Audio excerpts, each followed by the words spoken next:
আল্লাহ রাব্বুল আলামিন বলেন, কুল হুয়াল্লাহু আহাদ আল্লাহুস সামাদ লাম ইয়ালিদ ওয়া লাম ইউলাদ ওয়া লাম ইয়াকুল লাহু কুফুয়ান আহাদ। আল্লাহ রাব্বুল আলামিন প্রথমে বললেন কুল, আয় মাহবুব নবী আপনি বলে দেন আল্লাহু আহাদ হুয়াল্লাহু আহাদ, তিনি আল্লাহ একক। উচ্চ আওয়াজে বলি সুবহানাল্লাহ। এখানে আল্লাহ রাব্বুল আলামিন বলতে পারতেন কুল শব্দ বাদ দিয়ে শুধু হুয়াল্লাহু আহাদ বলতে পারতেন, কিন্তু আল্লাহ রাব্বুল আলামিন শুধু হুয়াল্লাহু আহাদ বলে নাই, কুল হুয়াল্লাহু আহাদ। ইয়া রাসূলুল্লাহ আপনি বলেন, ইয়া রাসূলুল্লাহ মানুষদেরকে আমি আমার পরিচয় দিব, মানুষদেরকে আমার মারিফত দিব, মানুষদেরকে আমার পরিচয় আমার সাথে সাক্ষাৎ দিব, মানুষদের সাথে আমার পরিচয় করবে, আমাকে চিনবে, আমার ইবাদত করবে, আমার উপরে ঈমান আনবে।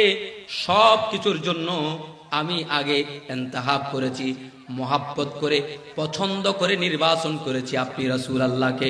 উচ্চ আওয়াজে বলি সুবহানাল্লাহ। আপনি রাসূলকে বাদ দিয়ে কেউ তৌহিদি হতে পারে না, আপনি রাসূলকে বাদ দিয়ে কেউ ওলি আল্লাহ হতে পারে না, আপনি রাসূলকে বাদ দিয়ে কেউ ইবাদত বন্দেগী করলে তার ইবাদত কবুল হবে না, আপনি রাসূলকে বাদ দিয়ে কেউ কোনোভাবে আপনি নবীকে বাদ দিয়ে জান্নাতের অধিকারী হতে পারে না। উচ্চ আওয়াজে বলি সুবহানাল্লাহ।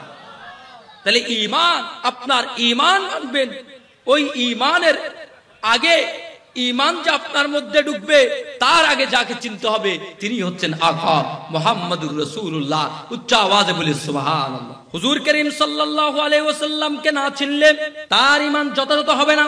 হুজুর করিম সাল্লাল্লাহু আলাইহি ওয়াসাল্লামকে না চিনলে সে যথাযথ মুমিন হতে পারবে না, ঈমানই পাবে না। ঈমান পাওয়ার জন্য প্রথম শর্ত হলো আল্লাহর নবীর দরবারে আসা, আল্লাহর নবীকে চিনা, আল্লাহর নবীর কাছে, আল্লাহর নবীর মাধ্যমে লা ইলাহা ইল্লাল্লাহর কাছে পৌঁছা। উচ্চ আওয়াজে বলি সুবহানাল্লাহ।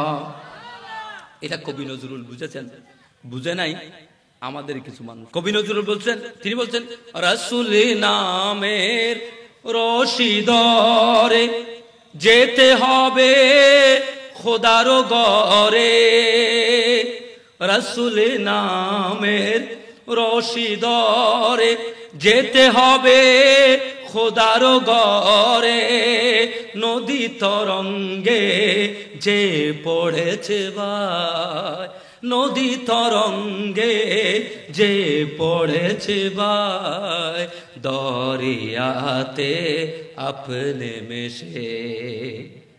কবি নজরুল বলছেন রাসূল নামের রশি ধরে হুজুর করিম সাল্লাল্লাহু আলাইহি ওয়াসাল্লামকে নারে রিসালাত ইয়া রাসূলুল্লাহর স্লোগান তুলে তুলে তারপরে তুমি আমার আল্লাহর দরবারে কবুল হবে, আমার আল্লাহর দরবারে যেতে পারবে। এরপরে আমার আল্লাহর লা ইলাহা ইল্লাল্লাহর স্লোগান বুঝবা, লা ইলাহা ইল্লাল্লাহর তাওহীদ বুঝবা।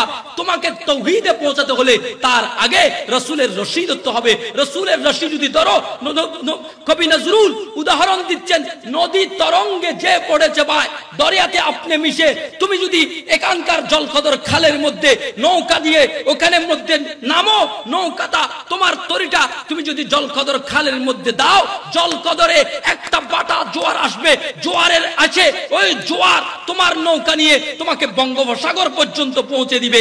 তোমাকে যেমনি ভাবে জলকদরে তুমি নামলেও, জলকদরে তোমার নৌকা রাখলেও ওই নৌকা যেমনি আপনা আপনি জোয়ারের কারণে বঙ্গোপসাগরে পৌঁছে যায়, ঠিক অনুরূপ ভাবে রাসূল করিম সাল্লাল্লাহু আলাইহি ওয়াসাল্লামের হাতে যদি তুমি আসো, আল্লাহ রাসূলের দামান তলে যদি তুমি আসো, তাহলে তুমি অটোমেটিক্যালি আমার আল্লাহর দরবার পর্যন্ত পৌঁছে যাবে। উচ্চ আওয়াজে বলি সুবহানাল্লাহ।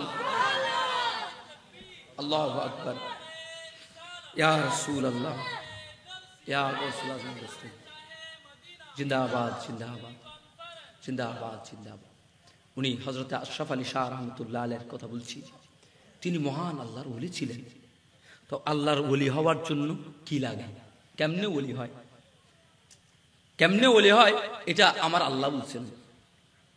আমার আল্লাহ ওলি হওয়ার জন্য সূরা তাওবার 119 নম্বর আয়াতের মধ্যে বর্ণনা দিচ্ছেন, ইয়া আইয়ুহাল্লাযীনা আমানুত্তাকুল্লাহ ওয়াকুনু মা'আস সাদিকিন। আমার আল্লাহ বলছেন ইয়া আইয়ুহাল্লাযীনা আমানু, হে ঈমানদারেরা, ইত্তাকুল্লাহ, তোমরা আল্লাহকে ভয় করো, ওয়া কুনু মা'আস সাদিকিন, যারা সাদেক বান্দা, যারা আমার ওলি আল্লাহ, তাদের দামান ধরো।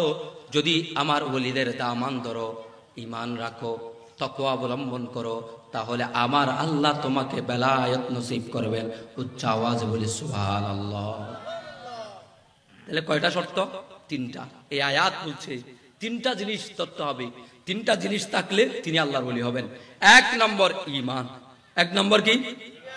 দুই নম্বর তাকওয়া, মানে আমলে সালেহ, ভালো কাজ, নেককার কাজ করা, নেক কাজ। তিন নম্বর হলো ওলি আল্লাহর দামান। কুনু মা'আস সাদিকিন, ওলিদের সাথী হও, ওলি আল্লাহর কাছে বায়াত হও, ওলি আল্লাহদের শাগরিদ হও, ওলি আল্লাহদের দামান তলে আসো। এই তিনটা শর্ত যদি তোমরা পূরণ করতে পারো, আমার আল্লাহ সূরা ইউনূসের ৬২ নং আয়াতের মধ্যে ঘোষণা দিচ্ছেন, আলা ইন্না আউলিয়া আল্লাহি লা খাউফুন আলাইহিম ওয়ালা হুম ইয়াহজানুন। যদি এই তিনটা গুণে গুণান্বিত হতে পারো, তাহলে তিন গুণে গুণান্বিত হওয়ার কারণে আমার আল্লাহ তোমাকে ওলি আল্লাহ করে দিবেন। আর ওলি আল্লাহ যদি হয়ে যাও, লা খাউফুন আলাইহিম ওয়ালা হুম ইয়াহজানুন, কোন ধরনের ভয় ভীতি নেই, দুনিয়াতেও কোনো ভয় নেই, আখিরাতেও কোনো ভয় নেই, এবং কোন ধরনের হজন, গম, হতাশা, দুনিয়াতেও তাদের কোনো হতাশা নেই, আখিরাতের মধ্যেও হতাশা নেই। আমার আল্লাহ এরপরে ৬৩ নম্বর আয়াতে বলছেন, আল্লাযীনা আমানু ওয়া কানু ইয়াত্তাকুন। আমার আল্লাহ বলেন, আমার ওলি কারা, কেন ওলি হয়েছে জানো? আল্লাযীনা আমানু, যারা ঈমানদার তারাই ওলি আল্লাহ হয়। ওয়া কানু ইয়াত্তাকুন, তারা তাকওয়া অবলম্বন করত, তারা মুত্তাকি ছিল, ভালো আমল করত। এই কারণে, দুইটা কারণে স্পেশালি তারা আল্লাহর ওলিতে পরিণত হয়েছে। উচ্চ আওয়াজে বলি সুবহানাল্লাহ। তাহলে বেলায়েত পাওয়ার জন্য কয়টা জিনিস লাগে? তিনটা। এখানে দুইটার কথা বলেছেন, সূরা তাওবার ১১৯ নম্বর আয়াতে গিয়ে আরো একটা বৃদ্ধি করে দিয়েছেন, তিনটা বলেছেন। এক নম্বর শর্ত হলো ঈমান, দুই নম্বর শর্ত হলো আমলে সালেহ, তিন নম্বর শর্ত হলো সিলসিলায় বায়াত হওয়া। কি হওয়া? সিলসিলায় কুনু মা'আস সাদিকিন। এটার অনেকগুলো অর্থ আছে, তার মধ্যে একটা অর্থ হলো সিলসিলায় বায়াত হওয়া। অথবা যদি বায়াত হওয়ার মতো কি না হয়, উপযুক্ত না হও, অন্তত ওলি আল্লাহর দরবারে গিয়ে বসে থাকো, ওলি আল্লাহর অনুসারী হও, ওলি আল্লাহকে মহব্বত করো। তুমি হয়তো ওলি আল্লাহর মুহিব বনে যাও, অথবা ওলি আল্লাহর মুঈন বলে যাও, অথবা ওলি আল্লাহর আনসার বনে যাও, তুমি ওলি আল্লাহর জন্য শাগরিদ বনে যাও। এই তিনটা যদি তোমার গুণ থাকে, তাহলে আমার আল্লাহ তোমাকে বেলায়েত দান করবেন। উচ্চ আওয়াজে বলে সুবহানাল্লাহ।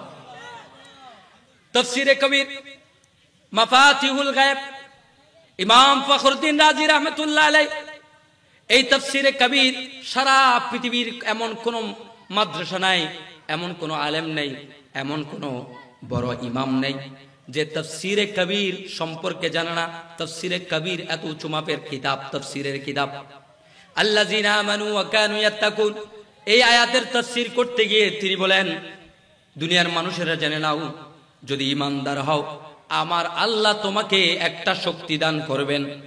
আর যদি তাকওয়াবান হও, সাথে ঈমানের পরে তোমার কাছে যদি তাকওয়া থাকে, আমার আল্লাহ তোমাকে আরেকটা শক্তি দান করবেন। উচ্চ আওয়াজে বলি সুবহানাল্লাহ। তাহলে ঈমানদার হলে একটা শক্তি, ঈমানের সাথে আমলে সালেহ হলে আরেকটা শক্তি। কয়টা শক্তি এখন? দুইটা শক্তি। বলে আল্লাহর ওলি তারাই যাদের মধ্যে দুইটা শক্তি থাকে। কয়টা শক্তি? কথা বলেন, কয়টা শক্তি আছে? দুইটা শক্তি। এখন দুইটা শক্তি কি? ইমাম ফখরুদ্দিন রাজি রাহমাতুল্লাহ আলাইহি বলছেন, একটার নাম হলো কুওয়াতুন নজরিয়া, একটা হলো নজরের শক্তি, দৃষ্টি শক্তি, চোখের দেখার ক্ষমতা। চোখের দেখার ক্ষমতা কেমন ক্ষমতা? তুমি দেখো হযরত আশরাফ আলী শাহ রাহমাতুল্লাহ আলাইহি তার মাজারের পাশে যে হুজরা মোবারক, ওই হুজরাতে বসেছিল, আর তুমি অনেক দূর থেকে এসেছো, অন্তরের মধ্যে গোপন রেখেছো। কেন এসেছো এটা বলা নাই। হযরত আশরাফ আলী শাহ রাহমাতুল্লাহ আলাইহিকে তুমি বলো নাই কেন এসেছো, কিন্তু আশরাফ আলী শাহ রাহমাতুল্লাহ আলাইহি তোমার জন্য যখন হাত তুললেন, তোমার মনের খবরটা জেনে মনের খবর মোতাবেক আল্লাহর দরবারে দোয়া করে দিলেন। তুমি আশ্চর্যান্বিত হয়ে গেলা যে আশরাফ আলী শাহ রাহমাতুল্লাহ আলাইহিকে তো আমি বলি নাই, কি জন্য এসেছি জানাই নাই। কিভাবে জানলেন তিনি? জানলেন এভাবে, কারণ তিনি আল্লাহর ওলি। তার হৃদয়ের মধ্যে আল্লাহ আর একটা চোখ সৃষ্টি করে দিয়েছেন, অন্তর চক্ষু সৃষ্টি করে দিয়েছেন, যেটাকে হাদিসের ভাষায় বলা হয় ফেরাসত, আর তাসাউফের ভাষায় বলা হয় কাশফ, আর তাফসীরের ভাষায় বলা হয় কুওয়াতুন নজরিয়া। উচ্চ আওয়াজে বলি সুবহানাল্লাহ। আর আমরা সাধারণ মানুষ বলি এটা এমন ভিতরের চোখ, এমন যে পিছনে কি চলে এটাও দেখে, সামনে অন্তরে কি রাখি গোপন এটাও জানে। এটা হলো 1 নম্বর শক্তি। 2 নম্বরে, তুমি অনেক দূরে এক মুসিবতের মধ্যে পড়েছ। ওই মুসিবতের মধ্যে যখন পড়েছ, তুমি হযরত আশরাফ আলী শাহ রাহমাতুল্লাহ আলাইহির মুহিব ছিলা, শাগরিদ ছিলা, মহব্বতের মানুষ ছিলা। হযরত আশরাফ আলী শাহ রাহমাতুল্লাহ আলাইহিকে ওইখান থেকেও যদি তুমি ডাক দাও, হযরত আশরাফ আলী শাহ রাহমাতুল্লাহ আলাইহি তুমি মনে করছো সাহায্য করতে পারবে না। আল্লাহর কোরআন বলছে সাহায্য করতে পারবে। যদি কোনো বাপের বেটা তাকে ওই কোরআনের তাফসীরে কবির খুলে আমার সামনে পড়ে দেখা।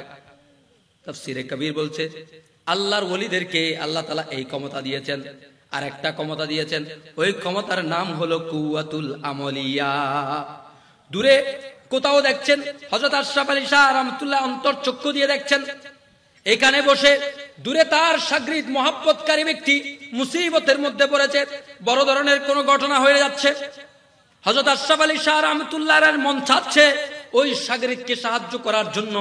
তিনি যদি চায় এখান থেকে বসে, এখানে বসে আল্লাহর দরবারে দোয়া করে আল্লাহর হুকুমে তার ওই ঘটনাটা পাল্টে দিতে পারে। উচ্চ আওয়াজে বলি সুবহানাল্লাহ। ওটার নাম হলো কুওয়াতুল আমলিয়া, কর্মকরণের ক্ষমতা, কার্যকরণ ক্ষমতা।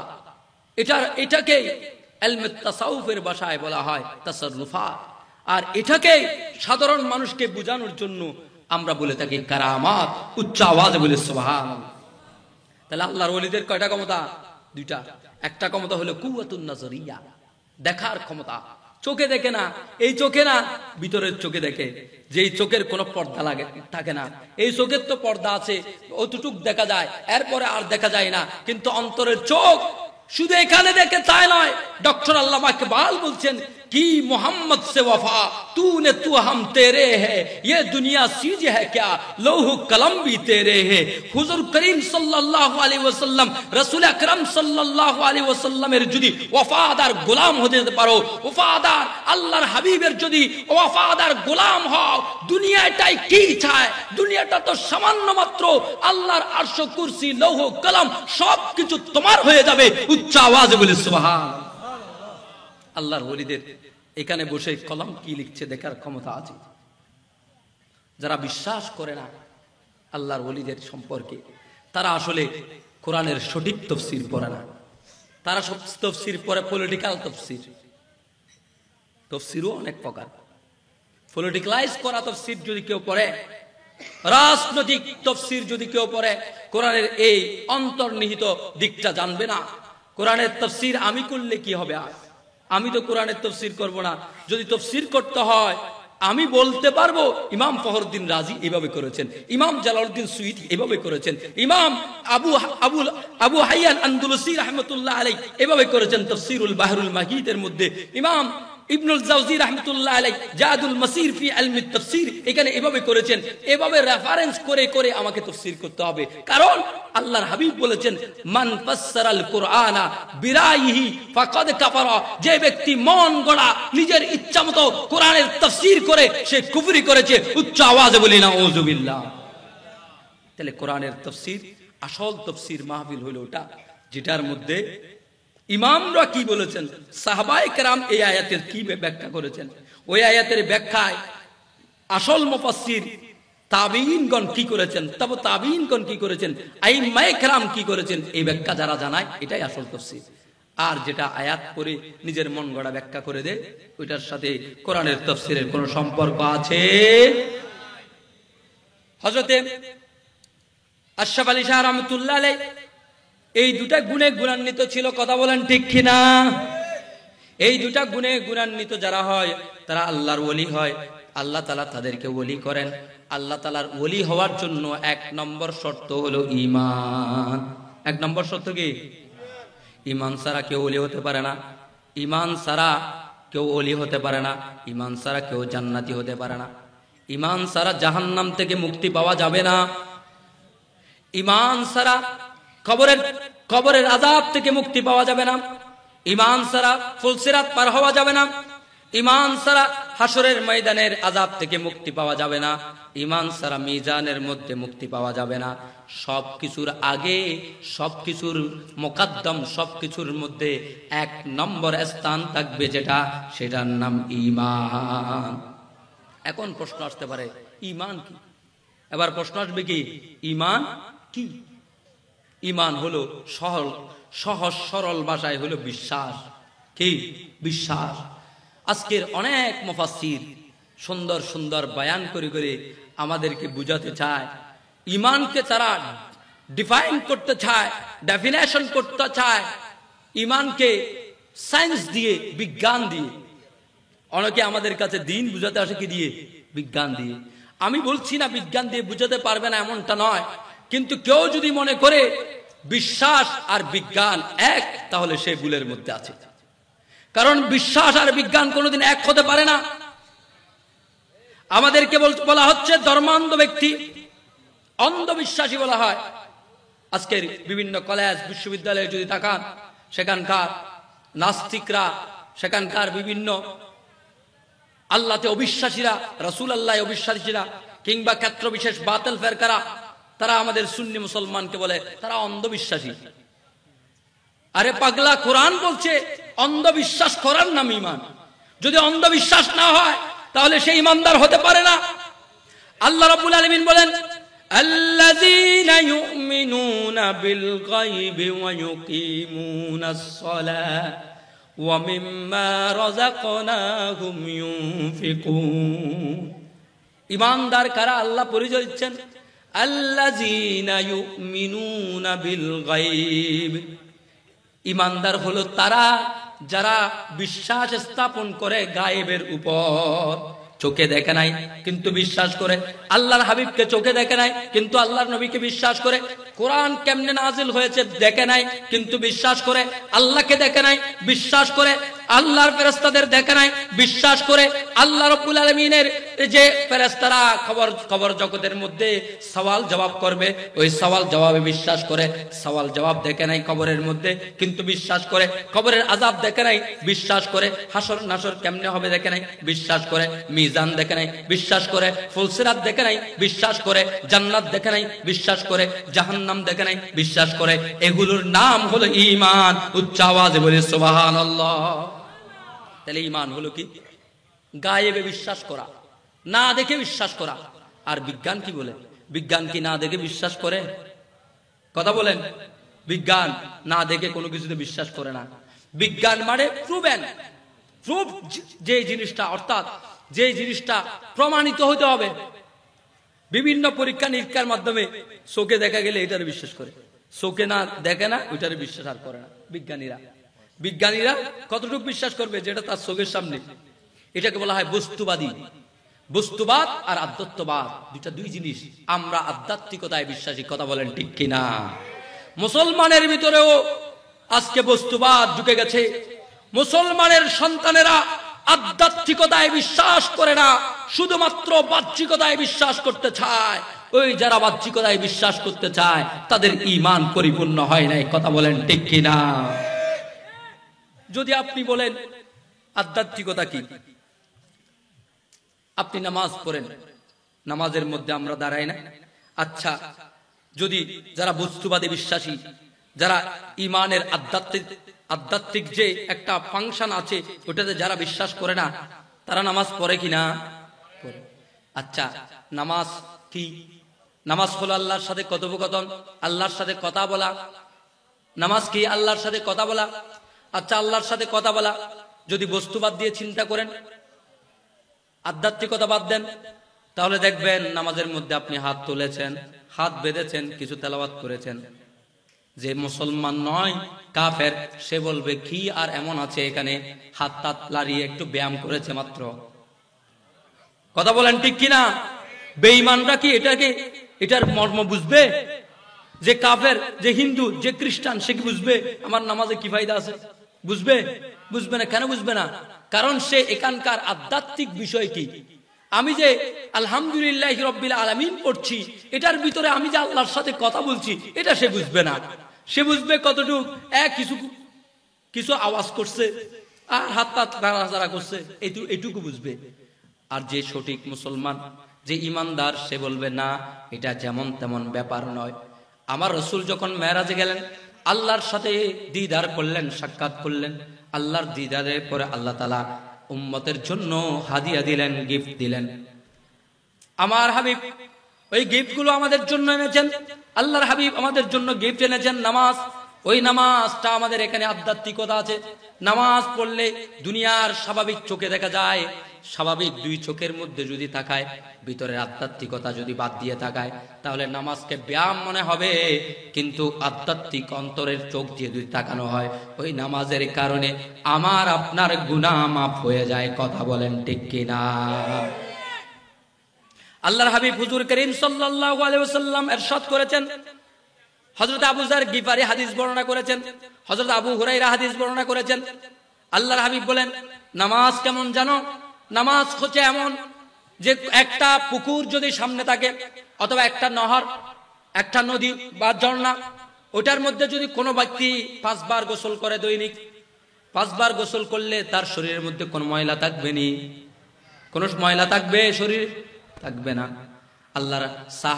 আল্লাহ রাসূলের সাহাবায়ে কেরাম বলেন, ইয়া রাসূলুল্লাহ, কোনো ময়লা থাকবে না। বলে, নামাজ হলো তোমাদের জন্য এমন, গোসল করলে শরীরের বাহ্যিক পবিত্র হয়, নামাজ পড়লে ভিতরে পরিষ্কার হয়ে যায়। উচ্চ আওয়াজে বলি সুবহানাল্লাহ। তাহলে প্রত্যেক জিনিসের, প্রত্যেক ইবাদতের কয়টা দিক আছে? 2টা দিক, একটা জাহের, একটা বাতেন। জাহেরান যদি দেখো তাহলে তুমি বস্তুবাদ হয়ে যাবে, আর বাতেনান যদি দেখো তুমি মুসলমান হবা, বাতেনান যদি দেখো তুমি আধ্যাত্মিক হবা, বাতেনান যদি দেখো তুমি ওলি আল্লাহ হবা, বাতেনান যদি দেখো তোমার কাশফ খুলে যাবে, তোমার ভিতরে কুওয়াতে নজরিয়া চলে আসবে। উচ্চ আওয়াজে বলি সুবহানাল্লাহ। আল্লাহ রাব্বুল আলামিন আমাদেরকে ঈমানের কথা বলেছেন, ঈমান আনার কথা বলেছেন, ঈমানদারদেরকে ঈমান আনার কথা বলেছেন। প্রথম ঈমান কিসের উপর আনতে হবে? ঈমান কি, এটার পরিচয় হুজুর করিম সাল্লাল্লাহু আলাইহি ওয়াসাল্লামকে হযরতে জিবরাইল আলাইহিস সালাম একজন মানুষের সূরত নিয়ে আসলেন। বুখারী শরীফের হাদিস। এসে আল্লাহর হাবিবের সামনে দোজানু হয়ে বসলেন। জিবরাইল বসে বলেন, ইয়া রাসূলুল্লাহ, মাল ঈমান, ঈমানটা কি ইয়া রাসূলুল্লাহ? ইয়া রাসূলুল্লাহ, আমাকে জানান ঈমান কাকে বলে? আল্লাহর হাবিব তাকে পরিচয় দিলেন। আর ওই পরিচয় থেকে আমাদের জন্য ঈমানে মুফাসসাল নামে আমাদেরকে একত্রিত করে ছোটবেলায় মক্তবে ঈমান শেখানো হয়েছে। কথা বলেন ঠিক কিনা? আমানতু বিল্লাহি ওয়া মালাইকাতিহি ওয়া রাসূলিহি ওয়াল ইয়াউমিল আখির খায়রিহি ওয়া শাররিহি মিনাল্লাহি তাআলা ওয়াল বা'দাল মাউত। শিখানো হয়েছে কিনা? কথা বলেন, শিখানো হয়েছে কিনা? তাহলে ঈমান কি? আল্লাহতে বিশ্বাস করা। ঈমান কি? ফেরেশতায় বিশ্বাস করা। ঈমান কি? রাসূলে বিশ্বাস করা। ঈমান কি? কিতাবে, আল্লাহর কিতাব সমূহের উপর বিশ্বাস করা। ঈমান কি? তাকদীরে বিশ্বাস করা। তাকদীরের উপরে বিশ্বাস করা, যে ভালো মন্দ এগুলো তাকদীরের উপর বিশ্বাস করতে হবে। তারপরে ঈমান কি? পুনরুত্থান, বা'সত হবে, এটার উপর বিশ্বাস করা। এগুলোকেই বলা হয় আরকানুল ঈমান। উচ্চ আওয়াজে বলি সুবহানাল্লাহ। হযরত আব্দুর রহমান জামি রাহমাতুল্লাহ আলাইহি একদিন সফরে বের হলেন।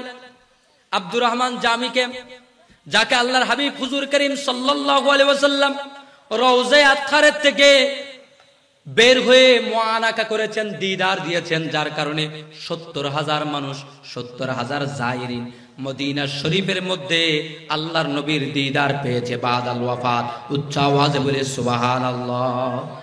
এটা আমার কথা নয়, আব্দুর রহমান জামিকে আল্লাহর হাবিব রওজায়ে আতহার থেকে হাত বের করে দিয়েছেন, এটা আমি বলছি না, এটা বলেছেন স্বয়ং ওয়াহাবি মাদ্রাসার কিতাবে।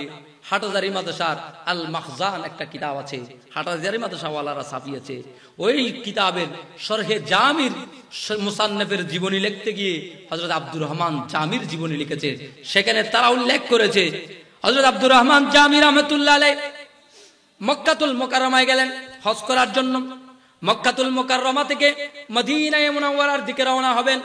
মদিনায়ে মুনাওয়ারায় যখন রওনা হলেন রাতের বেলায়, হঠাৎ করে ওই এলাকার গভর্নরকে আল্লাহর হাবিব সাল্লাল্লাহু আলাইহি ওয়াসাল্লাম স্বপ্নে দেখালেন, আয় গভর্নর, তুমি যাও, এই ব্যক্তিটাকে চেহারা সহ দেখিয়ে দিলেন, এই ব্যক্তিটাকে আমার মদিনার দিকে আসতে দিও না। গভর্নর পুলিশ পাঠালেন, যাও এই মানুষটাকে ধরে মক্কাতে রেখে দাও, মদিনায় যেন না যায়। মদিনায় যেতে দিলেন না। পরের দিন আবার রাতে গোপনে আবারও হযরত আব্দুর রহমান জামি মদিনা যাওয়ার জন্য রওনা হলেন। আবারও স্বপ্নে দেখালেন গভর্নরকে। গভর্নর আবারও হযরত আব্দুর রহমান জামিকে যেতে দিলেন না। তৃতীয় রাতের মধ্যে তিনি যখন আবারও বের হচ্ছেন, গভর্নরকে আবারও স্বপ্ন দেখালেন আল্লাহর হাবিব, এই গভর্নর, তুমি এই ব্যক্তিটাকে আমার মদিনার দিকে আসতে দিও না। তখন গভর্নর তিনবার যখন হয়ে গেল, গভর্নর একটু রাগান্বিত হয়ে পুলিশকে বলল, তাকে গ্রেফতার করে জেলখানার মধ্যে ঢুকিয়ে দাও। জেলখানায় দিয়ে দিলেন। জেলখানায় যখন প্রবেশ করিয়ে দেওয়া হলো, জেলখানায় দিয়ে এসে গভর্নর আবার ঘুমালেন। আল্লাহর হাবিব হুজুর করিম সাল্লাল্লাহু আলাইহি ওয়াসাল্লাম স্বপ্নে দেখা দিলেন, এই গভর্নর, তুমি তাকে গ্রেফতার করেছো কেন? আমি তো তোমাকে গ্রেফতার করতে বলি নাই, শুধু মদিনায় আসতে নিষেধ করতে বলেছি, মদিনায় যেতে দিও না এমনটা বলেছি, তুমি তাকে গ্রেফতার করেছো কেন? গভর্নর বলে, ইয়া রাসূলুল্লাহ, এক রাতে আমি বাধা দিয়েছি, দ্বিতীয় রাতে বাধা দিলাম, তৃতীয় রাতেও বাধা দিলাম।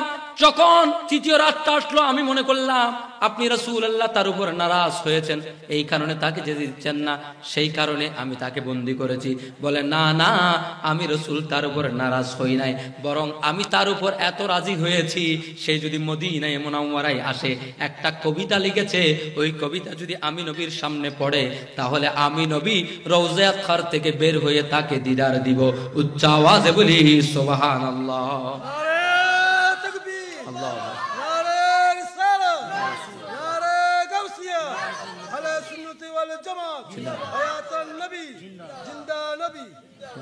হযরতে আব্দুর রহমান জামি রাহমাতুল্লাহ আলাইহি এই ঘটনা শুনে গভর্নর ঘুম থেকে উঠে দৌড় দিলেন জেলখানায়। জেলখানায় গিয়ে বলে, আব্দুর রহমান জামি নাম সহ জেনে গেল, আব্দুর রহমান, তুমি মদিনায় যেও না, কিন্তু আমাকে তুমি তোমার লেখা কবিতাটা দাও, আমি আমার নবীর দরবারে কবিতাটা নিয়ে যাব আর নবীজির দিদার নিব। উচ্চ আওয়াজে বলি সুবহানাল্লাহ। হযরত আব্দুর রহমান জামি বলেন, না না, আমি এই কবিতা তো কোনো গভর্নরের জন্য লেখি নাই, কোনো বাদশার জন্য লেখি নাই, আমি এই কবিতা লিখেছি সাইয়্যিদুল আম্বিয়া, সাইয়্যিদুল মুরসালিন, সাইয়্যিদুল আকওয়ান, হুজুর আকরাম সাল্লাল্লাহু আলাইহি ওয়াসাল্লামের জন্য। সুতরাং আমি এই কবিতা আল্লাহর নবীকে ছাড়া আর কাউকে দিতে পারি না। হযরত আব্দুর রহমান জামিকে তখন তিনি বললেন, চলো তাহলে তুমি সহ আমার সাথে চলো। ঘোড়ার পিঠে আরোহণ করিয়ে বিশাল বাহিনী নিয়ে গভর্নর আব্দুর রহমান জামিকে সাথে নিয়ে আল্লাহর নবীর দরবারে রওনা হয়ে গেলেন। গভীর রাতে যখন আব্দুর রহমান জামি এবং ওই গভর্নর পৌঁছালেন নবীজির রওজা খারের সামনে, তখন দেখতে পেলেন হাজার হাজার মানুষ আল্লাহর নবীর জিয়ারত করছে। আল্লাহর নবীর জিয়ারতে তৎকালীন সময়ে, ওই সময়ের মধ্যে 70,000 জায়েরিন ছিল, 70,000 মানুষ জিয়ারত করছে। ঠিক ওই সময়ের মধ্যে আব্দুর রহমান জামি কবিতাটা নিয়ে আল্লাহর নবীর দরবারের সামনে দাঁড়ালেন আর দাঁড়িয়ে বললেন, ইয়া রাসূলুল্লাহ উনজুর হালানা, ইয়া হাবিবাল্লাহ ইসমা কালানা। ইয়া রাসূলুল্লাহ, আমার হালটা দেখেন, আমাকে আমার কথাটা শুনেন।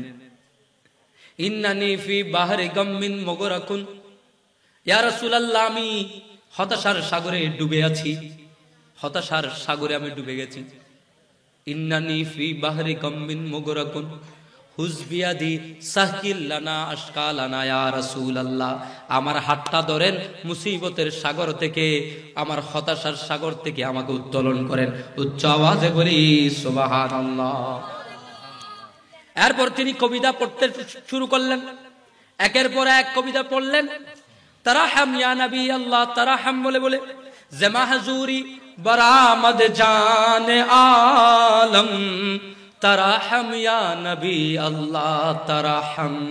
তিনি বললেন, যে মাহজুরি, ইয়া রাসূলুল্লাহ, আপনার হিজরতের কারণে, যে মানে কারণ, মাহজুরি মানে হিজরতের কারণে, যে মাহজুরি বরামদ জানে আলম, সমগ্র জগতের জানটা আপনি নবীর হিজরতের কারণে বের হয়ে আসছে।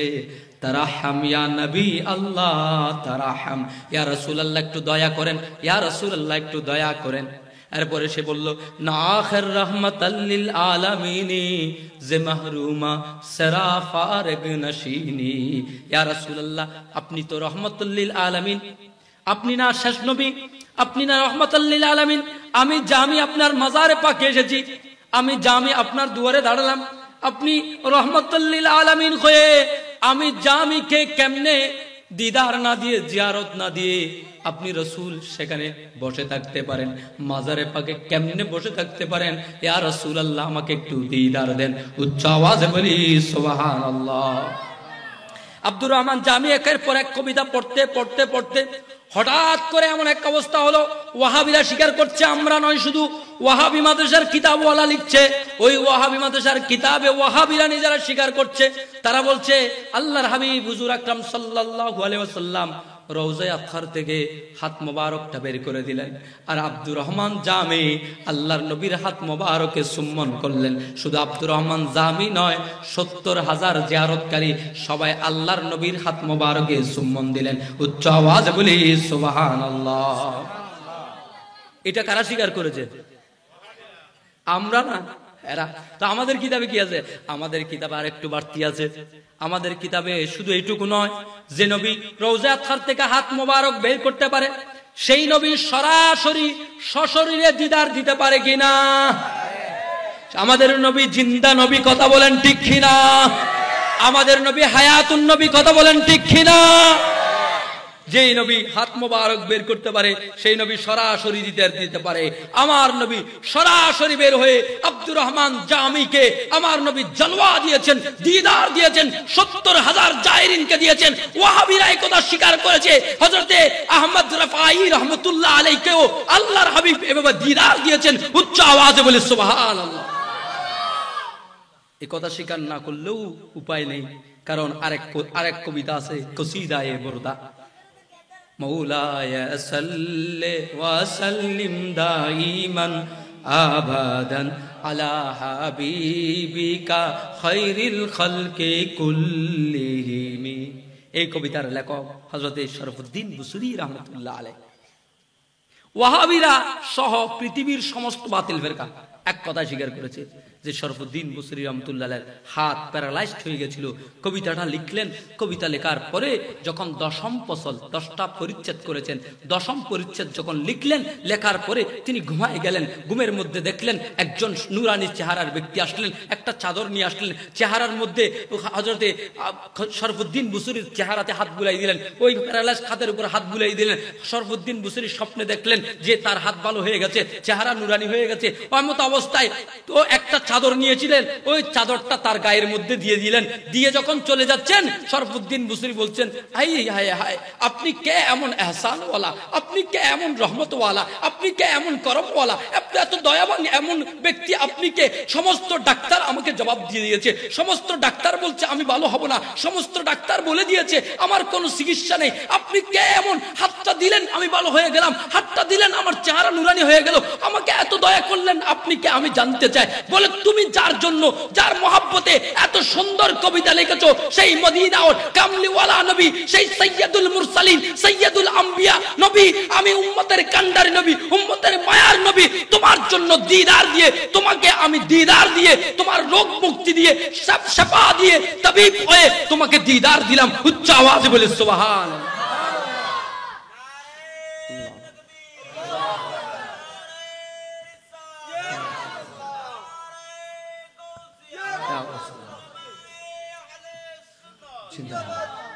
হযরত শরফুদ্দীন বুসরি রাহমাতুল্লাহ আলাইহি আল্লাহর হাবিব দিদার দিয়েছেন।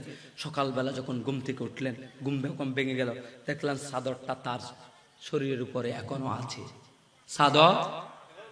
এজন্য এই কবিতার নাম হয়ে গেল কি? কসিদাতুল বুরদা, চাদরের কবিতা। তখন আল্লাহর নবী ওয়াফাত বরণ করেছেন।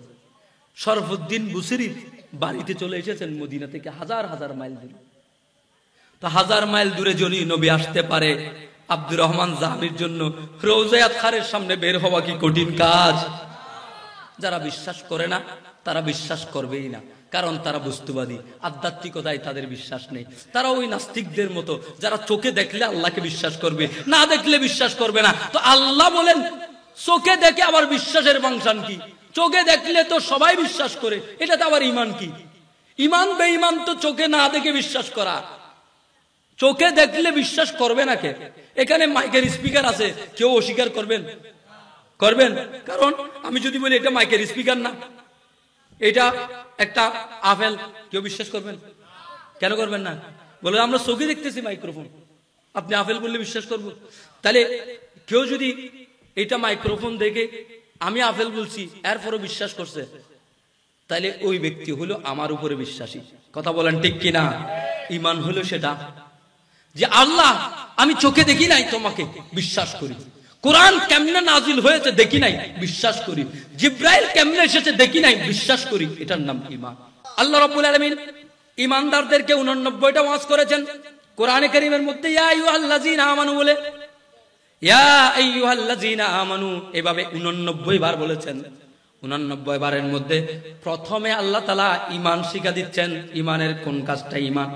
আল্লাহ তাআলা শিখাচ্ছেন, ইয়া আইয়ুহাল্লাযীনা আমানু লা তাকুলু রাইনা ওয়া কুলু উনজুরনা ওয়াসমাউ ওয়ালিল কাফিরিনা আযাবুন আলীম। আমার আল্লাহ শিক্ষা দিচ্ছেন, হে ঈমানদারেরা, আমার নবীর শান বুঝবা, আমার নবীকে রাইনা বলবা না, আমার নবীকে কাউবয় বলবা না, আমার নবীকে শেফার্ড বলবা না, আমার নবীকে রাখাল বলবা না। বেঈমানরা রাখাল বলবে, বেঈমানরা মুনাফিকরা এরা এই শব্দ ব্যবহার করবে, কিন্তু কোন ঈমানদার এই শব্দ ব্যবহার করতে পারে না।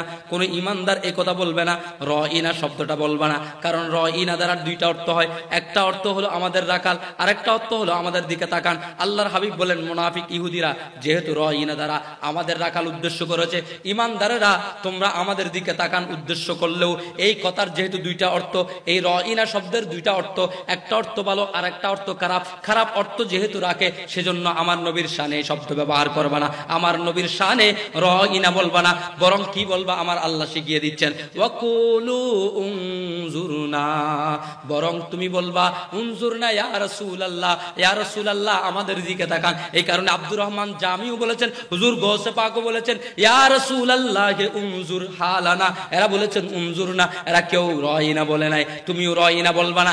যদি তুমি রাইনা বলো, আমার নবীর অপমান করে বলো, আমার নবীর শানকে দাম না দিয়ে বলো, আমার নবীর ইজ্জতের কথা মাথায় চিন্তা না রেখে, আমার নবীর ইজ্জতের কথা মাথার মধ্যে না রেখে যদি এরকম শব্দ বলো, শুনে রাখো, ওয়াসমাউ, শুনে রাখো, ওয়ালিল কাফিরিনা আযাবুন আলীম, নিশ্চয় তুমি শুনে রাখো, লিল কাফিরিনা কাফেরদের জন্য আযাবুন আলীম, বেদনাদায়ক শাস্তি। উচ্চ আওয়াজে বলি নাউযুবিল্লাহ। তাহলে ঈমান কি? ঈমান হলো নবীর তাজিম। এই আয়াত কি বলছে? ঈমান হলো নবীর তাজিম। যে নবীকে তাজিম করে সে ঈমানদার, নবীকে তাজিম করে না সে বেঈমান। আল্লাহ রাব্বুল আলামিন সূরা ফাতার মধ্যে বলেছেন, ইন্না আরসালনাকা শাহিদাও ওয়া মুবাশশিরাও ওয়া নাযীর। আল্লাহ তাআলা বলছেন, আমি আপনাকে শাহেদ করেছি, মুবাশশির করেছি, নাযীর করেছি। এরপরে বলছে কেন? মানুষদের জন্য, লিতুমিনু বিল্লাহি, যেন মানুষেরা কি করে? আল্লাহর উপরে ঈমান আসে। তাহলে আপনাকে প্রেরণ করেছি ঈমানদার বানানোর জন্য। তো ঈমানদার হবে কখন? যখন ঈমানদার তখন হবে তুয়াক্কিরুহু, যখন আপনার ওয়াকারত, আপনার ইজ্জত করবে, আপনি নবীকে তাজিম করবে, তৌকির করবে, আপনি নবীর ইজ্জতের ব্যাপারে কোনো ছাড় দিবে না, আপনি নবীকে যথাযথ ইজ্জত করবে, আপনি নবীর ইজ্জতের জান কুরবান করবে, তখন সে ঈমানদার হবে। উচ্চ আওয়াজে বলে সুবহানাল্লাহ। নবীর তাজিম যে বুঝে না সে বেঈমান। এই আয়াত বলছে, আমি বলছি না। শুধু একটা শব্দ বলেছে, রাইনা একটা শব্দ বলেছে, এটাতে ঈমান চলে যাবে কেন? বলে এটাতে ঈমান চলে যাবে, আমার নবীর অপমান হচ্ছে জন্য। তাহলে নবীর ইজ্জতের দাম, নবীর ইজ্জত করা, নবীর শান বলা, নবীর শানের যথাযথ শব্দ ব্যবহার করা, এটার নাম কি? ঈমান। আর যদি এটা না থাকে, বেঈমান। আচ্ছা বলেন, কোন ব্যক্তি যদি লা ইলাহা ইল্লাল্লাহ বলছে, জান্নাতে চলে যাবে? কিন্তু হাদিস আছে, মান ক্বালা লা ইলাহা ইল্লাল্লাহ ফাদাখালাল জান্নাহ, যে ব্যক্তি লা ইলাহা ইল্লাল্লাহ বলবে সে জান্নাতে চলে যাবে। সরাসরি হাদিস। এই সরাসরি হাদিস তৌজি ছাড়া, মুহাদ্দিসের কাছে যাওয়া ছাড়া বাংলা হাদিস পড়ে যদি কেউ অনুবাদ করে তাহলে সে নিজেও বেঈমান হয়ে যাবে। কারণ সে লা ইলাহা ইল্লাল্লাহর মানে বুঝে নাই। এখানে লা ইলাহা ইল্লাল্লাহ দ্বারা বোঝানো হয়েছে ঈমান। এটা কি বোঝানো হয়েছে? ঈমান। লা ইলাহা ইল্লাল্লাহ মানে শুধু লা ইলাহা ইল্লাল্লাহ শব্দ উদ্দেশ্য না। আল্লাহর হাবিবকে বলা হয়েছে ঈমান কি? তো আল্লাহর হাবিব বলেছে কি? শাহাদাতুন লা ইলাহা ইল্লাল্লাহ ওয়া আন্না মুহাম্মাদুর রাসূল। এইটুকু। তো এইটুকুর নাম ঈমান। তো এখন সে যদি ঈমান বলে যে আমি হ্যাঁ লা ইলাহা ইল্লাল্লাহ মুহাম্মাদুর রাসূলুল্লাহ বললাম, কিন্তু ফেরেশতা বিশ্বাস করি না, ঈমান থাকবে? সে ঈমানদার হবে? তাহলে লা ইলাহা ইল্লাল্লাহ মুহাম্মাদুর রাসূলুল্লাহ বলার পরেও যদি কেউ ফেরেশতাকে বিশ্বাস না করে, জিবরাইলকে বিশ্বাস না করে, মিকাইলকে বিশ্বাস না করে, ইসরাফিলকে বিশ্বাস না করে, আজরাইলকে বিশ্বাস না করে, সে ঈমানদার হতে পারে? তাহলে শুধু লা ইলাহা ইল্লাল্লাহর নাম ঈমান নয়। ঈমান কি? ঈমান হলো আল্লাহ এবং তার রাসূল যা কিছু আমাদের জন্য এনেছেন সমস্ত কিছুর উপরে যথাযথভাবে বিশ্বাস করার নাম হলো ঈমান। এই ঈমানের গুরুত্ব কি? ঈমান না থাকলে তার কোনো কিছু দাম নেই। সেই ওলি তো দূরের কথা, জান্নাতীও হতে পারবে না। আল্লাহ রাব্বুল আলামিন বলেন, ইন্নাল আবরার লাফি নাঈম ওয়া ইন্নাল ফুজ্জার লাফি জাহিম। বলে আবরার যারা, নেককার বান্দা যারা, তারা নাঈমে যাবে, জান্নাতের মধ্যে যাবে। আর যারা ফুজ্জার, যারা ফাসিক ফাজের, তারা জাহান্নামে যাবে। এখন মুফাসসির ইমাম জালালউদ্দিন মুহল্লি বলছেন যে আবরার কারা, পরিচয় কি? তখন ইমাম জালালউদ্দিন মুহল্লি বলছেন ঈমানদার হলো আল মুমিনিনাস সাদিকিনা ফি ঈমানিহিম। আবরার হলো তারা যারা ঈমানের উপর সাদিকিন, সত্যবাদী, অটল। যে ব্যক্তি ঈমানের উপর মুস্তাকিম সেই ব্যক্তি হলো আবরার, আর সেই ব্যক্তি জান্নাতি। উচ্চ আওয়াজে বলে সুবহানাল্লাহ। আমল, কোন বান্দার আমল খারাপ কিন্তু ঈমান আছে, সে জান্নাতে যাবে কিনা? কথা বলেন, যাবে কিনা? যাবে। শাস্তি পাওয়ার পর হলেও যাবে। কিন্তু যে ব্যক্তি আমল করে পাহাড় করে ফেলেছে কিন্তু কি নেই? ঈমান নেই, সে জান্নাতে কখনোই যাবে না, জাহান্নামে চিরস্থায়ী হয়ে যাবে। তাহলে জান্নাতে শাস্তি পাওয়ার পর হলেও যাবে কে? যে ঈমানদার, কবিরা গুনাহগার, কবিরা গুনাহ করেছে। হযরত ইমাম আবু হানিফা রাহমাতুল্লাহ আলাইহি তার ফিকহুল আকবর কিতাবের মধ্যে তিনি আকীদার কথা বলেছেন। হে দুনিয়ার মানুষ, আকীদা নাও। শাফাআতু নবিয়িনা হাক্কুন সাবিতুন। অবশ্যই অবশ্যই জেনে রাখো, আমার নবীর শাফাআত, আমার নবী যে শাফাআত করবে এটা প্রমাণিত সত্য। লিআহলিল কাবায়ের, আহলে কাবায়ের, বড় বড় কবিরা গুনাহগার, তাদের জন্য আমার নবী শাফাআত করবেন, এটা জেনে রাখো। এটার উপর ঈমান আনতে হবে। বলে কেমন? আল্লাহ রাসূল কামা ক্বালা আলাইহিস সালাম, তিনি দলিল করেছেন। আল্লাহর হাবিব সাল্লাল্লাহু আলাইহি ওয়াসাল্লাম নিজে বলেছেন। আল্লাহর হাবিব বলেন, শাফাআতি লিআহলিল কাবায়ের।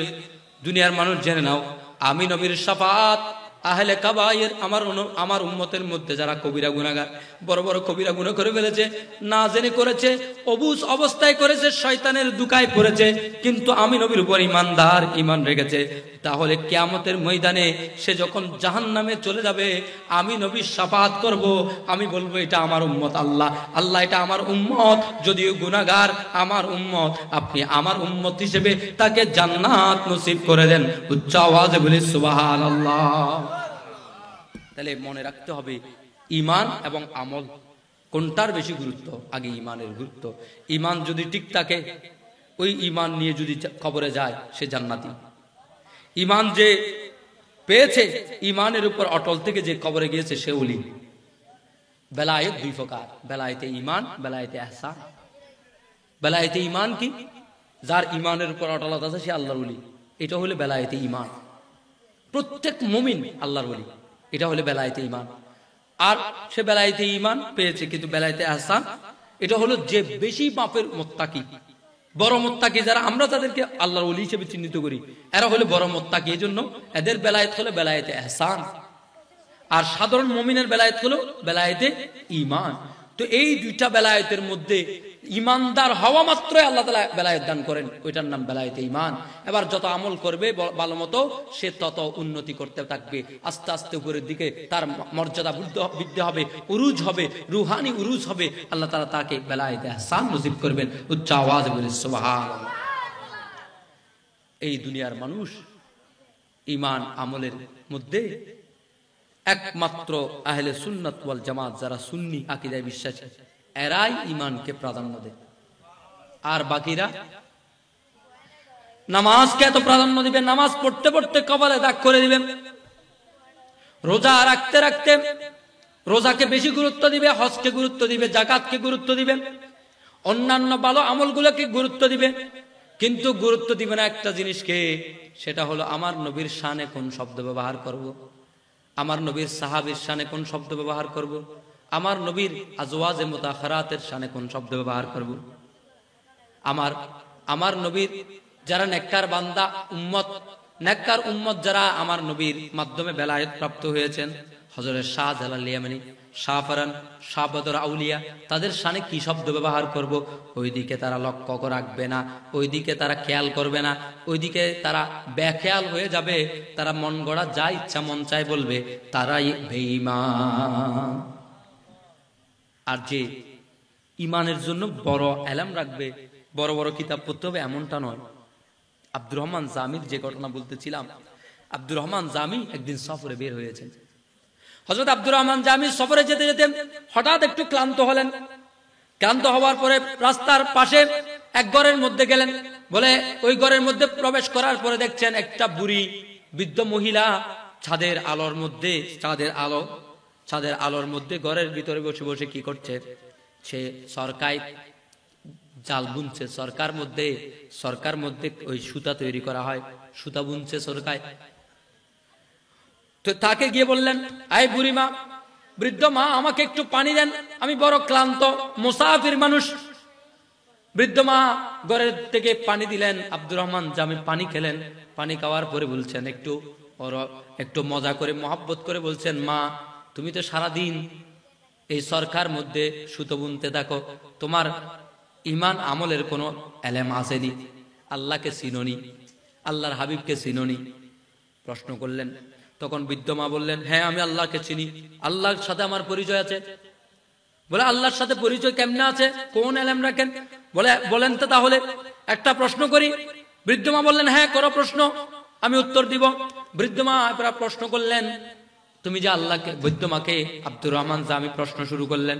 মাকে বললেন, বৃদ্ধ মা, তুমি যে বললা আল্লাহর সাথে তোমার পরিচয় আছে, তাহলে আমাকে উত্তর দাও, আল্লাহ যে আছে, আল্লাহর যে অস্তিত্ব আছে, সেটার প্রমাণ কি? আল্লাহ আছে এই কথা বিশ্বাস করেন? বৃদ্ধ মা বললেন, হ্যাঁ বিশ্বাস করি, আল্লাহর উজুদিয়ত, আল্লাহর অস্তিত্ব আমি বিশ্বাস করি। বলে, আল্লাহর অস্তিত্ব যে আছে এটার প্রমাণ কি? বলে, আমার সরকার, যে সরকার আমি সুতা বুনছি এটা। তিনি অবাক হয়ে গেলেন। বলে, সরকার এটা কেমনি? বলে, দলিল দাও। এই সরকার আমি তো বুঝি নাই, কি বলতে চাও? বলে, সরকার এই কারণে বলছি, আমার চরকা আমি প্রতিদিন সুতা বুনি, যতক্ষণ আমি চালাইতে থাকি, যতক্ষণ পর্যন্ত আমি চালাই, ততক্ষণ পর্যন্ত এটা চলে, ততক্ষণ সুতা তৈরি হয়।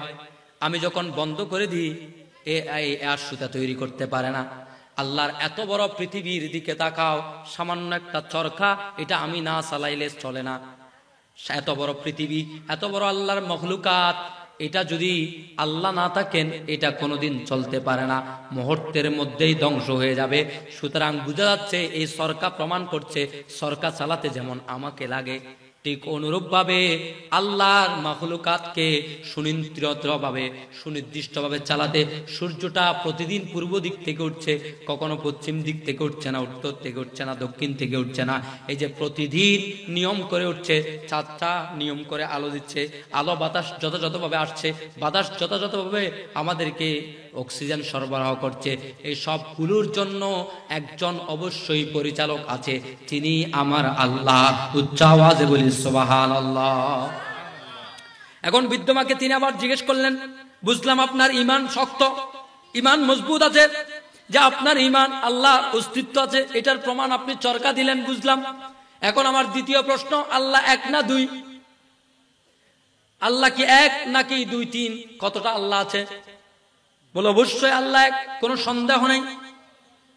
তো তিনি বললেন, আপনি যে আল্লাহ এক বলছেন এটার প্রমাণ কি? বলে এটা আমার চরকা। আল্লাহ যে এক প্রমাণ, তারও প্রমাণ আমার চরকা। বলে কিভাবে চরকা? বলে চরকা এটার প্রমাণ হলো, কারণ এই চরকা যদি আমরা দুইজন একসাথে ঘুরাই তাহলে চরকায় কোনো সুতা উঠবে না, বরং চরকাটা আমার এক গতি তার এক গতি, দুই গতির কারণে চরকাটা ভেঙে যাবে। দুইজন দুই গতিতে চালানোর কারণে চরকাটা ধ্বংস হয়ে যাবে। এত বড় আসমান জমিন, এত বড় সব মখলুকাত গুলো যদি দুইজন পরিচালক হয় তাহলে তাদের মধ্যে ঝগড়া বেঁচে যাবে। লাফাসাদাদা, যদি কি হয়, যদি লৌকানা আলিহা, যদি অনেকগুলো আল্লাহ হয়ে যায়, ইলা হয়ে যায়, যদি অনেকগুলো ইলা হয়ে যায়, লাফাসাদাদা, তাহলে অবশ্যই ফাসাদ সৃষ্টি হয়ে যেত। তাদের মধ্যে কি হয়ে যেত? ফাসাদ সৃষ্টি হয়ে যেত। তারা দুজন ঝগড়াই করত, ঝগড়ার কারণে এই জমিন দুলিশাত হয়ে যেত, জমিন এত সুনিয়ন্ত্রিত থাকতো না। আমার সরকার যেমন আমি একা চালাই বলে সুন্দর চলে, সুতরাং বোঝা যায় আল্লাহর এই মখলুকাতকে আল্লাহ একজন, আল্লাহ এক সত্তায় পরিচালনা করে বলেই এক সত্তার কারণেই এটা যথাযথ চলে। উচ্চ আওয়াজে বলি সুবহানাল্লাহ। তাহলে ইমানের জন্য এই বুড়ি মাকে কোনো কিতাব পড়তে হয়েছে? আল্লাহ এক, এটার কিতাব পড়ে দলিল দিয়েছে? আল্লাহ তাআলা ওনাকে ইমানটা গেঁথে দিয়েছেন। পাহাড়ে জঙ্গলে যদি কোনো মানুষ থাকে যার কাছে নবুয়তের, রিসালতের দাওয়াত পৌঁছে নাই, রাসূলের দাওয়াত পৌঁছে নাই, এমন যদি পাহাড়ের মধ্যে কোনো মানুষ থাকে, সেখানেও তাকে আল্লাহর একের উপর ঈমান আনতে হবে। সে ময়দানে মাহশরে এইরকম দাঁড়ায় বলতে পারবে না যে আল্লাহ তোমার কোনো রসুল আসে নাই, নবী আসে নাই, এই জন্য আমি ঈমান পাই নাই। এটা বলতে পারবে না। কেন? আল্লাহ বলবেন আমি তোমাকে আকল দিয়েছি, বিবেক দিয়েছি, ওই আকলের উপর তোমাকে তৌহিদে বিশ্বাস করতে হবে, আমার একত্ববাদের উপর বিশ্বাস রাখতে হবে, তৌহিদের উপর বিশ্বাস রাখতে হবে, একত্ববাদের উপর বিশ্বাস রাখতে হবে। এটা তোমাকে আকল দ্বারা আমি পরিপূর্ণ করে দিয়েছি। ইমাম ফখরুদ্দিন রাজি রাহমাতুল্লাহ আলাইহি তার তাফসীরে কবীরের মধ্যে এনেছেন যে প্রত্যেক মানুষ যখন জন্মগ্রহণ করে মানুষ তখন অন্ধকারাচ্ছন্ন থাকে, আঁধার। মানুষের আঁধার মানে মানুষ এটার কোনো কিছু জান নাই আর কি। মায়ের পেটে 4 মাস যখন হয়, 4 মাসের আগে কোনো রু থাকে না, অন্ধকার না? কোনো দাম আছে এটার? মরা বডির কোনো দাম আছে? 4 মাস যখন হয় আল্লাহ তাআলা রু দেন। ওই রু যখন দেহের মধ্যে দেওয়া হয় তখন দেহটা একটু আলোকিত হয়ে যায়, দেহের মধ্যে আলো আসে। ওই তারপরে সে দুনিয়ার আলো বাতাস দেখে। দুনিয়াতে যখন সন্তান প্রসব হয়, দুনিয়ার মধ্যে যখন সে তো শিবানে, দুনিয়াতে আসার পরে সে খাইতে জানে না, পড়তে জানে না, শুনতে জানে না, কোনো কিছুই করতে জানে না, একেবারে অবুঝ শিশু ছিল। তখন আল্লাহ তাআলা মায়ের মধ্যে এমন রহমত ঢেলে দিয়েছেন, মার রহমতের কারণে মা তাকে কথা শিখায়। এরপর আল্লাহ তাআলা তাকে আকল দেন। আকল দিলে সে একটু আলোকিত হয়। আকল দেওয়ার পরে সে এবার অন্ধকারাচ্ছন্ন আবার থাকে।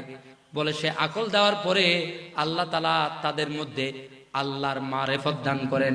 আল্লাহর মারিফত দান করার জন্য আল্লাহ তাআলা তার আকলের মধ্যে মারিফত দান করেন। ওই মারিফতের জন্য আল্লাহ তাআলা নবী রাসূলের দাওয়াত প্রেরণ করেন। উচ্চ আওয়াজে বলি সুবহানাল্লাহ। তাহলে ওই আল্লাহর মারিফত সেটা হাসিল করতে হলে নবী রাসূলের দাওয়াত লাগবে। নবীকে যদি না মানে আল্লাহর মারিফত পাওয়া যাবে? আল্লাহর মারিফত পেতে হলে নবীর উপর, নবীকে মানতে হবে, নবীর উপর ঈমান আনতে হবে, নবীর শানে মান ইজ্জত বুঝতে হবে। যদি নবীর শান মান ইজ্জত বুঝে তাহলে সে ঈমানদার হবে। আর ঈমানদার ঈমান থাকার পরে সে যখন আমল করে ওই আমলের দাম আছে না নাই? বেঈমানের আমলের কোনো দাম নেই, কিন্তু ঈমানদারের আমলের দাম আছে। এই মাসের মধ্যে একটা রাত আছে, ওই রাতের নাম কি? এই কয়দিন পরেই তো লাইলাতুল বরাত, তাই না? লাইলাতুল বরাত, এরা বলবে লাইলাতুল বরাত, শবে বরাত বলতে কিছু নাই। এরা বলবে শবে বরাত বলতে কোরআন হাদিসে কিছু পাওয়া যায় না। আরে পাগলা, কোরআন হাদিসের মধ্যে যদি শবে বরাত কিয়ামত পর্যন্ত খোঁজো পাবা না, নামাজ যদি কিয়ামত পর্যন্ত খোঁজো কোরআন হাদিসে পাবা না, রোজা যদি কিয়ামত পর্যন্ত খোঁজো কোরআন হাদিসে পাবা না। কারণ কোরআন এবং হাদিসের ভাষা হলো আরবি, আর রোজা হলো ফার্সি শব্দ, নামাজ হলো ফার্সি শব্দ, শবে বরাত হলো ফার্সি শব্দ। ওই ফার্সি শব্দ কোরআন হাদিসের মধ্যে কেমনে পাবা? শুক্রবার কোরআন হাদিসে পাওয়া যাবে? শুক্রবার আছে না নেই? তো আমি যদি বলি, এই মুসলমান শুনো, শুক্রবার বলতে কোরআন হাদিস কিচ্ছু নেই, কথা সত্য না মিথ্যা? কথা মিথ্যা? কথা সত্য না? শুক্রবার কোরআন হাদিস আছে। তো যে জ্ঞানী সে বলবে, আরে পাগলা, শুক্রবার এটা তো বাংলা শব্দ, এটা তুমি কোরআন হাদিসে খুঁজতেছো কি জন্য? কোরআন হাদিসে খুঁজবে, এটার আরবি কি? এটা না, এটার আরবি হইল ইয়মুল জুমা, হাদিসে এটা আছে। তো ঠিক সে অনুরূপ ভাবে শবে বরাত সে পাচ্ছে না। তো পাগলা, শবে বরাত কেন খুঁজবা? তুমি তো খুঁজবা লাইলাতুম মুবারাকা, তুমি তো খুঁজবা লাইলাতুন নিসফু মিন শাবান, শাবানের মধ্যরাত্রি, শাবান মাসের 15 তারিখের রাত, তুমি এটা না খুঁজবা। হযরত আব্দুল্লাহ ইবনে মাসউদ রাদিয়াল্লাহু তাআলা আনহু হাদিস ইমাম তিরমিজি রওয়ায়াত করেছেন, ইমাম ইবনে মাজাহ রাহমাতুল্লাহ আলাইহি রওয়ায়াত করেছেন, ইমাম নাসাই রাহমাতুল্লাহ আলাইহি রওয়ায়াত করেছেন। বিভিন্ন হাদিসের কিতাবে বিভিন্ন রাবি থেকে রওয়ায়াত রয়েছে, লাইলাতুন নিসফু মিন শাবান, যখন শবে বরাত রাত হয়, ওই রাতের মধ্যে ঈমানদারদের জন্য আল্লাহর একটা বিশাল পুরস্কার আছে। বিশাল পুরস্কার। কেমন পুরস্কার? ইন্নাল্লাহা লা ইয়াত্তালিউ, হাদিসে মুবারকার মধ্যে এসেছে, আল্লাহ রাব্বুল আলামিন ইয়াতাজাল্লার রহমান, রহমান তার তাজাল্লি দেন আদিমিস সামা ফি আদনাস সামা, দুনিয়ার যে একেবারে নিকটে যে আসমান, ওই আসমানের মধ্যে। এরপরে ফায়াকুল, সেখান থেকে একজন আহ্বানকারী ডেকে ডেকে বলেন, আলা মিম মুস্তাগফিরিন, আছো কি কেউ এমন ক্ষমা প্রার্থী? আছো কি আজকের রাতে কোন ক্ষমা প্রার্থী? আল্লাহর দরবারে ক্ষমা প্রার্থনা করবা আছো? আসো, আল্লাহ তাআলার পক্ষ থেকে আহ্বান হচ্ছে, আল্লাহর পক্ষ থেকে তোমাকে দাওয়াত করা হচ্ছে, ডাকা হচ্ছে। আলা মিম মুস্তাগফিরিন, আছো কি কেউ এমন যে আল্লাহর দরবারে ক্ষমা চাও? ফাআগফিরা লাহু, তাকে ক্ষমা করে দেওয়া হবে। আলা মুস্তারজিকুন, আছো কি কেউ যে রিজিক চাও আল্লাহর দরবারে? আছো কি এমন কেউ তোমার রিজিকের প্রয়োজন, বেকার হয়ে বসে আছো? আজকের রাতটাতে আসো, আল্লাহর দরবারে বলো, আল্লাহ আমার রিজিকের দরকার। ফাআরযুকাহু, তোমাকে রিজিক দেওয়া হবে আল্লাহ তাআলার পক্ষ থেকে। আলা মুবতালা, আছো কি কেউ বালা মুসিবতের মধ্যে পড়ে গেছো, রোগাক্রান্ত হয়ে আছো, ঘরের মধ্যে রোগাক্রান্ত হয়ে বসে আছো, শাবানের নিসফ, শাবানের লাইলাতুন নিসফু মিন শাবান, শাবানের এই মধ্যরাত্রিতে আল্লাহর দরবারে হাত তুলে দাও, আল্লাহর কাছে বালা মুসিবত থেকে মুক্তি চাও। ফাওয়াফিয়া, তোমাকে অবশ্যই আল্লাহর তরফ থেকে ওই বান্দাকে আল্লাহর পক্ষ থেকে রোগ মুক্তি দেওয়া হবে। উচ্চ আওয়াজে বলি সুবহানাল্লাহ। হাদিসে পাকের মধ্যে এসেছে, রাবি বলেন, আল্লাহর হাবিব আরো বলেছেন, আলা কাজা ওয়া কাজা, এভাবে সারা রাত বলতে থাকবে, একটার পর একটা আওয়াজ আসতে থাকবে, আওয়াজ আসতে থাকবে, আওয়াজ আসতে থাকবে, হাত্তা ইয়াতুলু আল ফাজর, যতক্ষণ পর্যন্ত ফজর উদিত না হয় ততক্ষণ পর্যন্ত আল্লাহর তরফ থেকে একের পর এক ঘোষণা আসতে থাকে। উচ্চ আওয়াজে বলি সুবহানাল্লাহ। দুনিয়ার মানুষ ওই রাতেও যদি আল্লাহর কাছে ক্ষমা প্রার্থনা করতে না পারে, তার চেয়ে দুর্ভাগ্য আর কেউ আছে? হাদিসে আছে। এরপরও সে বলবে না সেহা সিত্তা, তারা নিজেরাও বলে সেহা সিত্তা মানে কি 6টা সহিহ হাদিসের কিতাব। এই হাদিস যখন বলবো, বলে না না এটা দঈফ হাদিস। তুমি নিজে বলছো এগুলো সহিহ হাদিস, সহিহ হাদিসের কিতাব আবার দঈফ হাদিস কেন? সহিহ হাদিসের কিতাব, এরা কত বড় জাহেল, কিতাবগুলোকে তারা নিজেরাও বলে সহিহ হাদিসের কিতাব, আবার যখন তাদের মতের বিরুদ্ধে যায় তখন তারা বলে এগুলো দঈফ হাদিস, দুর্বল হাদিস। উচ্চ আওয়াজে বলি নাউজুবিল্লাহ।